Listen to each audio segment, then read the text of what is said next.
ஈர்ப்பு விதியை புரிஞ்சுக்கிட்டு அதன் மூலமாக நீங்கள் வந்து பணத்தை ஈர்க்க முயற்சி பண்ணுறீங்கன்னா, பணம் ஒரு பொருள் அல்ல. அது வந்து ஒரு ஆற்றல், ஒரு எனர்ஜி நம்ம பேசியிருக்கோம்.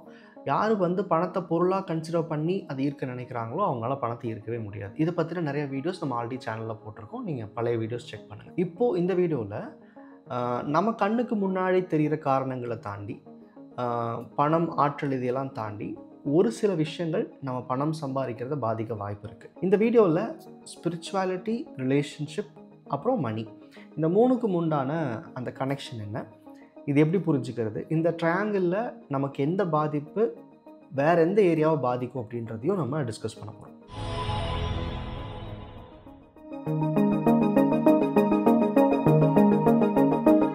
நம்ம 6 பில்லர்ஸ் ஆஃப் லைஃப்னு ஒரு விஷயம் சொல்லுவோம். Health, wealth, money, relationship, career and self. இந்த 6 விஷயமுமே நம்ம வாழ்க்கையில் ரொம்ப சந்தோஷமாக இருக்கிறதுக்கு அடிப்படையானது. இந்த 6ல் நம்மளோட எனர்ஜி அதிகம் கன்சியூம் பண்ணுற, இல்லை நம்ம எனர்ஜி அதிகம் தேவைப்படுற விஷயங்கள் அப்படின்றது மணி அண்ட் ரிலேஷன்ஷிப். இப்போது மணின்றது ஏன்றது ஈஸியாக புரியும். நமக்கு வந்து வாழ்க்கையோட ஒவ்வொரு நாளுமே நம்ம செய்கிற மேக்ஸிமம் எஃபர்ட் அந்த செயல்களெல்லாம் பார்த்திங்கன்னா ஏதோ ஒரு வகையில் பணம் சம்பாதிக்கிறதுக்கும் இந்த வாழ்க்கையில் சர்வைவல் நோக்கி இல்லை சர்வைவலை தாண்டி பயணிக்கிறதுக்கும் தான் இருக்கும். அப்போது பணத்துடைய தேவை தினசரி நம்ம வாழ்க்கையில் இருக்கிறதுனால இதை யாரெல்லாம் பற்றாக்குறையாக வச்சுருக்காங்களோ அவங்க ஓடிக்கிட்டே தான் இருக்க போகிறாங்க, அதை தேடிக்கிட்டே தான் இருக்க போகிறாங்க. ஸோ மணிக்கான ஆற்றல், மணிக்கான சிந்தனைன்றது டிஃபால்ட்டாக அதிகமாக தான் இருக்கும். அடுத்தது 2வது அதிகப்படியாக எனர்ஜி கன்சியூம் பண்ணுற விஷயம் அப்படின்றது உறவுகள், ரிலேஷன்ஷிப். ஏன்னா நம்ம தினசரி யாரோ ஒருத்தரோட இல்லை நம்ம குடும்பத்தினரோட வாழ்க்கையை அணுகிறோம். அதே மாதிரி நம்ம கூட வேலை செய்கிறவங்க இந்த மாதிரி. ஸோ ரிலேஷன்ஷிப்க்கு உண்டான எஃபர்ட், எனர்ஜியுமே அதிகம். முக்கியமாக நம்ம இங்கே மீன் பண்ணுற அந்த ரிலேஷன்ஷிப் அப்படின்றது மேக்ஸிமம் ஹஸ்பண்ட் அண்ட் ஒய்ஃப் அந்த மாதிரியான நம்ம இங்கே பேசுகிற ரிலேஷன்ஷிப்கான அந்த அண்டர்ஸ்டாண்டிங் என்னென்னா ஹஸ்பண்ட் ஒய்ஃப் ரிலேஷன்ஷிப் தான். இருந்தாலும் ஒரு வேளை நீங்கள் மேரேஜ் ஆகலை அப்படின்னா இந்த வீடியோ எப்படி நீங்கள் புரிஞ்சுக்கணுன்னா, இந்த ரிலேஷன்ஷிப் அப்படிங்கிறப்போ உங்களோட first level family, like maybe பேரண்ட்ஸாக இருக்கலாம், இல்லை உங்கள் சிப்லிங்ஸாக இருக்கலாம், அவங்கள வச்சு நீங்கள் புரிஞ்சுக்கோங்க. பட் நம்ம இங்கே ஃபோக்கஸ் பண்ணுறது relationship between husband and wife. ட்ரையாங்கிளில் ஒரு சைடில் மணி, ஒரு சைடில் ரிலேஷன்ஷிப் சொல்லியாச்சு. அடுத்தது ஸ்பிரிச்சுவாலிட்டி. ஸ்பிரிச்சுவாலிட்டிக்கும் இதுக்கும் என்ன கனெக்ஷன்? இது வரைக்கும் நம்ம அதை பற்றி பேசினதில்லை. நம்ம 6 பில்லர்ஸ்லேயுமே ஸ்பிரிச்சுவாலிட்டின்ற விஷயம் இருக்காது. இங்கே நம்ம பேசுகிறதுக்கான காரணம் என்னென்னா, ஸ்பிரிச்சுவாலிட்டி ஆஸ் அ டேர்ம் நான் மீன் பண்ணுறது தினசரி கோயிலுக்கு போகிறதோ, சாமி கும்பிட்றதோ, மத நம்பிக்கையோ கிடையாது. இதை தாண்டி நான் வந்து தினமும் வந்து இவ்வளோ நேரம் தியானம் பண்ணுவேன். அந்த தியானம் எதுக்குன்னு நான் அமைதிப்படுத்திக்க, இல்லை கடவுளை நோக்கி நிறைய மந்திரங்கள் சொல்லுவேன், இல்லை எனக்குள்ளேயே நான் வந்து அமைதி நிலையை உணர்றதுக்காக ட்ரை பண்ணுவேன்.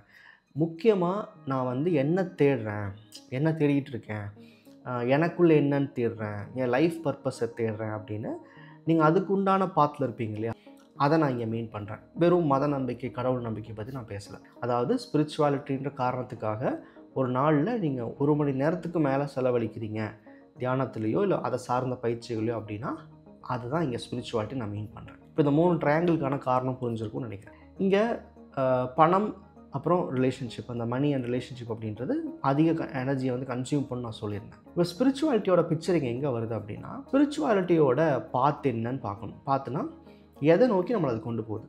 இப்போது பொதுவாக இப்போ நம்மளில் யாராவது ஒருத்தர் வந்து இந்த தியான பயிற்சிகள்லையோ, இல்லை இப்போ நிறைய குருஸ் இருக்கிறாங்க, அந்த ஆர்கனைசேஷன்ஸ் நிறையா இருக்குது, அங்கே போய் நம்ம கனெக்ட் ஆகிறோம் அப்படின்னா எதுக்காக கனெக்ட் ஆகிருப்போம்? நமக்கு ஒரு சூழலில் ஏதாவது ஒரு கஷ்டம், ஒரு கவலை, நமக்கு வந்து ஏதாவது ஒரு மென்டல் பெயின் இருந்திருக்கும், ஒரு ப்ரெஷர் இருந்திருக்கும், நிறைய பேர் டிப்ரெஷனுக்காக போயிருப்பீங்க, ஏதோ ஒரு ஃபெயிலியர்ஸ்க்கு அப்புறமா அதை சரி பண்ணிக்கிறதுக்காக போயிருப்பீங்க. ஸோ ஒரு கைண்ட் ஆஃப் ஸ்ட்ரெஸ் இல்லை டிப்ரெஷன் சம்மந்தப்பட்ட விஷயங்களாக இருக்கலாம், இல்லை நீங்கள் வந்து உங்களை தேடி போகிறேன்னு சொல்லி கூட இன்ஸ்பயர் ஆகி போயிருக்கலாம். ஸோ இப்போ இங்கே என்ன ப்ராப்ளம் அப்படின்னா, இந்த ஸ்பிரிச்சுவல் பாத் அப்படின்றது உங்களை அமைதிப்படுத்தி உங்களை இந்த உலக வாழ்க்கையின் மேலே இருக்கிற பற்றை கொஞ்சம் கொஞ்சமாக குறைச்சி, அதை அவங்க பர்பஸாக சொல்லனாலும் ஆட்டோமேட்டிக்காக குறைய தான் செய்யும். பிகாஸ் நீங்கள் அந்த ஸ்பிரிச்சுவல் ப்ராசஸ்க்குள்ளே இருக்கும்போது நீங்கள் ரொம்ப சாஃப்டாக ஆரம்பிப்பீங்க. சாஃப்ட்னா எப்படின்னா, ஒரு மனுஷ வாழ்க்கைக்கு நிறைய அக்ரெஷன்ஸ் தேவை. அக்ரெஷன்னா எனக்கு இது வேணும், அது வேணும், பொருள் மேலே இருக்கிற ஆசை, பணத்தின் மேலே இருக்கிற ஆசை, தேவை, எப்படி வேணால் சொல்லிக்கலாம். இது தப்பு இல்லைன்றது இங்கே ஒன்றும் கிடையாது. ஒவ்வொருத்தருக்கும் லைஃப்பில் என்ன தேடுறோன்றது தான். ஸோ ஸ்பிரிச்சுவலிஸ்டிக் நீட் இருக்கிறவங்க அதை தேடுறாங்க, மெட்டலிஸ்டிக் நீட் இருக்கிறவங்க அதை தேடுறாங்க. இதில் எது தப்பு இல்லைன்றது ஆர்குமெண்ட்டிங் கிடையாது. ஸ்பிரிச்சுவல் பாத் வந்து உங்களை அமைதிப்படுத்துது, அதனுடைய பாத், அதோட டெஸ்டினேஷன் வேறு. நீங்கள் ஒரு குடும்ப வாழ்க்கையில் இருந்துட்டு உங்களை நம்பி சில பேரை நீங்கள் உருவாக்கிட்டு இந்த இடத்துல நீங்கள் வந்து அதிகப்படியான சிந்தனையை அமைதிப்படுத்திக்கிறதுக்கான நிலைக்கு கொண்டு போகும்போது நீங்கள் மனுஷ வாழ்க்கையிலேருந்து கொஞ்சம் கொஞ்சமாக விலக பார்க்குறீங்க. வேணும்னு நீங்கள் பண்ணல, அது நல்லா இருக்குது. டிவைன் அப்படின்னாவே நமக்கு ஒரு பாசிட்டிவான அவுட்கம் தான் நமக்கு தெரியும். ஸோ அங்கே போகும்போது நீங்கள் ஏதோ ஒரு தேவைக்கு போகிறீங்க, பட் அதுலேயே முழுமையாக நீங்கள் இயங்க ஆரம்பிக்கிறீங்க, அதில் உங்களை செலுத்த ஆரம்பிக்கிறீங்க. அப்படிங்கிறப்போ ஒரு மனுஷனுக்கான அந்த தேவை, அந்த அக்ரெஷன்லேருந்து நீங்கள் அப்படியே கொஞ்சம் கொஞ்சமாக கம்மியாகி ஒரு கடவுள் வாழ்க்கை நோக்கி போகிறீங்கன்னு வச்சுக்கலாமே. நீங்களே கடவுளாக முயற்சி பண்ணி கூட வச்சுக்கலாம். இது தப்பான எதுவும் தப்பில்லை. பட் என்னென்னா, நான் ஒரு பாத் எடுத்துகிட்டு அங்கேருந்து விலகி என் பாத்தை மாற்றிக்கிறேன் அப்படிங்கிறப்போ இங்கே சில விஷயங்கள் உங்களுக்கு சரியாக செயல்படாது. அது ரொம்ப முக்கியமான விஷயம் பணம். ஸ்பிரிச்சுவாலிட்டிக்குள்ளே போனால் பணம் வராதா? அப்புறம் ஸ்பிரிச்சுவல் இருக்கிறவங்க நிறையா சம்பாதிக்கிறாங்களே அப்படின்னா அவங்க அதை பேலன்ஸ்டாக வச்சுக்க பழகிருக்கிறாங்க, அதை அவங்க பக்குவப்படுத்திட்டாங்கன்னு சொல்லலாம். இல்லை அவங்களுடைய மெட்டீரியலிஸ்டிக் நீட்ஸை ஃபுல்ஃபில் பண்ணிவிட்டு ஸ்பிரிச்சுவாலிட்டிக்குள்ளே போகிறாங்கன்னு சொல்லலாம். இன்னும் சில பேர் எப்படின்னா மெட்டீரியலிஸ்டிக் நீட்ஸே வேண்டான்னு எல்லாத்தையும் சரண்டர் பண்ணிவிட்டு ஸ்பிரிச்சுவாலிட்டிக்குள்ளே போகிறாங்கன்னு சொல்லலாம். இந்த மூணில் நீங்கள் எதில் ஃபிட் ஆகிறீங்கன்னு பார்க்கணும். மோஸ்ட் ஆஃப் த பீப்புள் ஸ்பிரிச்சுவாலிட்டிக்குள்ளே போய் என்ன தேடுறேன், எனக்கு இதில் என்ன இருக்குதுன்னு தெரிஞ்சுக்க விரும்புகிறேன்னு சொல்கிறவங்க தப்பே கிடையாது. அந்த பாத், அதனுடைய அவுட்கம், அது ஒரு பெரிய பர்பஸ், அது கண்டிப்பாக உங்கள் வாழ்க்கைக்கு அவசியமாக இருந்தால் நீங்கள் அதை சூஸ் பண்ணி போயிட்டே இருக்கலாம். ஆனால் அங்கே போயிட்டு எனக்கு பணம் பத்தலை, எனக்கு ஃபேமிலி லைஃப் சரியாக வர மாட்டேங்குது, அது ரெண்டாவது பிரச்சனை அங்கே தான் வரும். ஏன்னா இந்த உலக வாழ்க்கையின் மேலே பற்று கண்டிப்பாக கம்மியாகும். பிகாஸ் ஒரு மனுஷனுக்கு தேவையான அந்த மிருகத்தன்மை இழந்து நீங்கள் கடவுள் தன்மை நோக்கி போவீங்க. அப்போ என்ன ஆகும்னா பணத்தின் மேலே பற்று கம்மியாகிறது. அப்போ என்ன ஆகும், பிஸ்னஸ் பண்ணிகிட்டு இருந்தீங்கன்னா பிஸ்னஸ்லேருந்து இன்கம் சோர்ஸ் கம்மியாகிறது, வேலையில் இன்கம் சோர்ஸ் கம்மியாகிறது, வர்ற பணம் எதுக்குன்னே தெரியாமல் நிறையா செலவுகளில் வெளியே போயிடுறது, சேமிக்க கஷ்டமாக இருக்கிறது, சில பேர் வேலை இழக்கிறது, இல்லை பிஸ்னஸ் இழக்கிறது, மாதிரி நடக்க ஆரம்பிக்கும். நான் இதை பயமுறுத்துறதுக்காக சொல்ல, ஸ்பிரிச்சுவல்குள்ளே போனால் இது ஆகும்னு சொல்லலை. அதை பேலன்ஸ் பண்ணிக்க தெரியாத ஆட்களுக்கு மேபி இது நடந்திருக்கலாம். இந்த வீடியோ பார்த்துட்ருக்க நீங்கள் பணம் நம்மக்கிட்ட வராமல் இருக்கிறதுக்கு நிறைய கண்ணுக்கு தெரிஞ்ச காரணங்கள் இருக்குது. டீடாக்ஸ் ஒழுங்காக பண்ணலை, நமக்கு பெரிய இலக்குகள் இல்லை, இதெல்லாம் ஒரு காரணம் இருக்குது. இதை தாண்டி என்னால் என்ன பிரச்சனைன்னு கண்டுபிடிக்க முடியல அப்படின்னா இந்த ஏரியாவை நீங்கள் செக் பண்ணிக்கணும். அதாவது அதிக ஸ்பிரிச்சுவல் தாட்ஸ்குள்ளே இருக்கீங்க, நிறைய அதுக்கான நேரத்தை செலவிடுறீங்கன்னா இந்த பாயிண்ட்டை நீங்கள் கன்சிடர் பண்ணணும்னு சொல்கிறேன். இங்கே நான் டெய்லியும் கோயிலுக்கு போவேன், 2 நேரம் சாமி கும்பிடுவேன், அதெல்லாம் இங்கே பிரச்சனை கிடையாது. நான் சொல்கிறது இதுக்காக எண்ணத்தை அமைதிப்படுத்தி உங்களுடைய அந்த எனர்ஜியை அப்படியே ஒரு ஸ்டில்னஸுக்கு கொண்டு வந்து நான் இந்த ஒரு தியானம் பண்ணுற மாதிரி மோடுக்கு போகும்போது தான் இந்த பிரச்சனைகள் வர வாய்ப்பு இருக்குது. இது நானாக சொல்லலை, என்னோடய கிளைண்ட்ஸ் கிட்ட நான் பார்க்குறேன். இது எனக்குமே ஒரு பர்சனல் அனுபவமாக இருந்திருக்கு.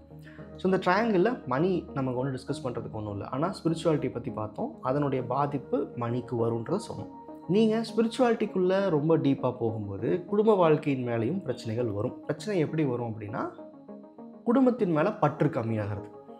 இது பொதுவாக நடக்கும். இது அனுபவபூர்வமாக இன்றைக்கி இருக்கிறவங்க தெரிஞ்சுக்க முடியும். இதெல்லாம் உங்களுக்கு நடக்கலை, இது வரைக்கும் அந்த மாதிரி பிரச்சனை இல்லைனா நீங்கள் இந்த வீடியோ பார்த்து குழப்பிக்க வேணாம். இதை கோ த்ரூ பண்ணுறவங்க ஸ்பிரிச்சுவாலிட்டிக்குள்ளேருந்து பணம் பத்தலைனோ, ஸ்பிரிச்சுவாலிட்டியில் ரொம்ப டீப்பாக ரிலேஷன்ஷிப்பில் இஷ்யூன்னு சொல்கிறீங்கன்னா இந்த வீடியோ உங்கள் ரெஃபரன்ஸ்க்காக நீங்கள் யூஸ் பண்ணிக்கோங்க. ரிலேஷன்ஷிப்பில் ப்ராப்ளம் எப்படி வரும்னா உறவுகள் மேலே பிடித்தம் கம்மியாகிறது, அவங்ககிட்ட அவங்க எதிர்பார்ப்புகள் மாறுறது, இல்லை குடும்பத்தை விட்டு விலகணுன்ற சிந்தனை வர்றது, இதெல்லாம் நேரடியாக பண்ணாது கான்ஷியஸ். ரிலேஷன்ஷிப்ஸ் கூட பிரச்சனை உருவாக்கும். அதான் வீடியோ தொடக்கத்துலேயே நான் சொன்னேன், இது கணவன் மனைவி உறவுக்கு இந்த விஷயம் கரெக்டாக பொருந்தும். அப்படி இல்லைன்னா நீங்கள் பேரண்ட்ஸ், உங்களுக்கு சிப்லிங்ஸ் இருக்காங்கன்னா அவங்க கூட நீங்கள் பொருத்தி பார்த்துக்கோன்னு சொல்லிட்டேன். ஸ்பிரிச்சுவாலிட்டிக்குள்ளே டீப்பாக போகும்போது இந்த ரெண்டையும் பேலன்ஸ் பண்ணணும், மணியையும் ரிலேஷன்ஷிப்பையும் பேலன்ஸ் பண்ணணும். இல்லை மூணையுமே ஒரே மாதிரி பேலன்ஸ் பண்ணி கொண்டு போக பழகிக்கணும். எப்படின்னு கேட்டால் நான் அதுக்குள்ளே இல்லாதனால என்னால் அது எப்படின்னு சொல்ல முடியாது. ஆனால் அதுக்குள்ளே போயிட்டு என்னுடைய பர்பஸ் வேறு நான் புரிஞ்சுக்கும் போது நான் பேலன்ஸ் பண்ணிக்க முயற்சி பண்ணிக்கிட்டு இருக்கேன்னு தான் நானும் சொல்லுவேன். மணி எஃபெக்ட் ஆகுது அப்படின்னா அதுக்கு இங்கிருந்தும் காரணங்கள் இருக்கலாம், இது மட்டுமே காரணம் நான் சொல்லலை. இப்போது ரிலேஷன்ஷிப்க்கு வருவோம்.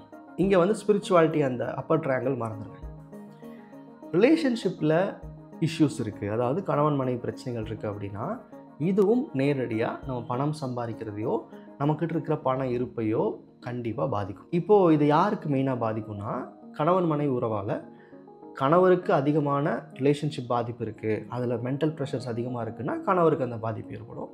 மனைவிக்கு இருக்குன்னா மனைவிக்கு அந்த பாதிப்பு ஏற்படும். 2 பேருக்குமே இருக்குன்னா 2 பேருக்குமே ஏதோ ஒரு வகையில் ஃபினான்ஷியலாக அந்த ஃபேமிலி டெவலப் ஆகாமல் இருக்கும். இது ஏன் ஒருத்தருக்கு இருக்காது நான் முதல்ல சொன்னேன் அப்படின்னா, இப்போது ஒரு ரிலேஷன்ஷிப் இஷ்யூவை 2 பேருமே அவ்வளோ இன்டெப்த் எடுத்துப்பாங்கன்னு சொல்ல முடியாது. ஒரு சில இடங்களில் ஹஸ்பண்டோ இல்லை ஒய்ஃபோ பிஸ்னஸில் பயங்கர ஃபோக்கஸ்டாக இருப்பாங்க, ரிலேஷன்ஷிப் நடக்கிற பிரச்சனைகளை பெருசாக கண்டுக்க மாட்டாங்க. அப்போது இவங்களுக்கு பணம் வளர்ந்துக்கிட்டே இருக்கும். ஏன்னா இவங்களோட மைண்ட் ரிலேஷன்ஷிப் பிரச்சனைகளை பாதிக்கப்படலைன்னா பணம் வளர்ந்துக்கிட்டே இருக்கும். ஒரு ஹஸ்பண்ட் பயங்கர ரிச்சாக இருந்தாலும் அந்த இடத்துல மனைவிக்கு ஃபினான்ஷியலி எந்த ஒரு பெரிய பெனிஃபிட்ஸ் இருக்காது, இல்லை அவங்களால அந்த பெனிஃபிட்ஸை என்ஜாய் பண்ண முடியாது. இது சில கேசஸில், எல்லாருக்கும் நான் பொதுவாக சொல்கிறேன். அதே மாதிரி மனைவிகிட்ட நிறையா பணம் இருந்தாலும் கணவருக்கு ஒரு வேளை இந்த ரிலேஷன்ஷிப் மூலிமா நிறைய பாதிப்புகள் இருக்குது அப்படின்னா அவருக்கு அந்த பணத்தை உணர முடியாது. அதனால் அவருக்கு பெனிஃபிட்ஸ் நிறைய எதுவுமே டேரெக்டாக கிடைக்காது. இது சொல்கிறது மனதளவில் ஏற்படுற பாதிப்புகள் சொல்லிகிட்ருக்கேன். ஸோ ரிலேஷன்ஷிப் அப்படின்னாவே டீஃபால்ட்டாக நல்லா தான் இருக்கணும். உங்களுக்கு ஒரு வேளை ரிலேஷன்ஷிப் இஷ்யூஸ் கோ த்ரூ பண்ணிகிட்ருக்கீங்கன்னா, பணத்தையும் மேனிஃபெஸ்ட் பண்ண கஷ்டப்பட்டுருக்கீங்கன்னா, முதல்ல ரிலேஷன்ஷிப் பிரச்சனைகளை சரி பண்ண முயற்சி பண்ணுங்கள். ரிலேஷன்ஷிப்பை பெட்டர் பண்ணவே பணத்தில் இருக்கிற அட்லீஸ்ட் ஒரு 50-60% ஆஃப் ப்ராப்ளம்ஸ் போயிடும்.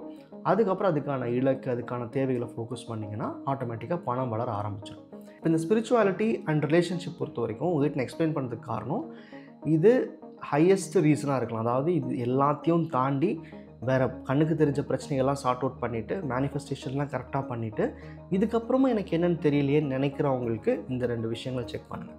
மோஸ்ட்லி இந்த மாதிரியான விஷயங்கள் இன்வால்வ் ஆகக்கூடாது, இப்படி இருக்கக்கூடாதுன்னு எஜுகேட் பண்ணுற இந்த வீடியோ கிடையாது. நீங்கள் ஒரு பாதையை சூஸ் பண்ணி இங்கே பணம் இருக்குன்னு நினச்சிட்டு போகிறீங்க, இங்கே பொருள் இருக்குன்னு நினச்சிட்டு போகிறீங்க, இங்கே நான் கேட்குற ரிச் லைஃப் வாழணும்னு நினச்சிட்டு போகிறீங்க. போகும்போது திடீர்னு வண்டியை நிறுத்திட்டு கொஞ்ச நாள் நான் இந்த ரூட்டில் போய் பார்க்கட்டுமா அப்படின்னா இந்த பாதையில் நீங்கள் போகிறது நிறுத்தும் போதே ஆட்டோமேட்டிக்காக இங்கே பிரச்சனைகள் ஏற்படும். நான் சொல்கிறேன், ஒரு அவேர்னஸ்க்காக தான் நான் கொடுக்குறேன். இது சிறந்தது அது சிறந்தது நான் சொல்ல. ஒவ்வொருத்தருக்கும் அவங்களுக்கான தேடுதல்ன்றது வேறு. உங்களுக்கு என்ன பிடிச்சிருக்கோ, உங்களுக்கு எது சந்தோஷத்தை கொடுக்குதோ, உங்களுக்கு எது டெஸ்டினேஷன் உங்கள் கான்ஷியஸ் சொல்லுதோ தயவு செஞ்சு அதை ஃபாலோ பண்ணுங்கள். நம்ம பேசுகிறது இது கிடைக்கல, பணத்தில் எனக்கு பிரச்சனை அப்படின்னா இந்த 2 ஏரியா காரணமாக இருக்கலாம்னு சொல்கிறோம், அவ்வளோதான். ஸோ ஹோப்ஃபுல்லி இந்த வீடியோ உங்களுக்கு எவ்வளோ புரிஞ்சிருக்கும்னு நினைக்கிறேன். சந்தேகங்கள் இருந்தால் கீழே கமெண்ட்டில் மென்ஷன் பண்ணுங்கள். இதை நீங்கள் கோ த்ரூ பண்ணிருக்கீங்கன்னா வாட்ஸ்அப் பண்ணுங்கள். இந்த பேசிக் ப்ராக்டிசஸ் எப்படி பண்ணுறது, இதுலேருந்து வெளியே வர்றதுக்கு என்ன பேலன்ஸ்டாக பண்ண முடியும்ன்றதை நான் சொல்கிறேன். நன்றி.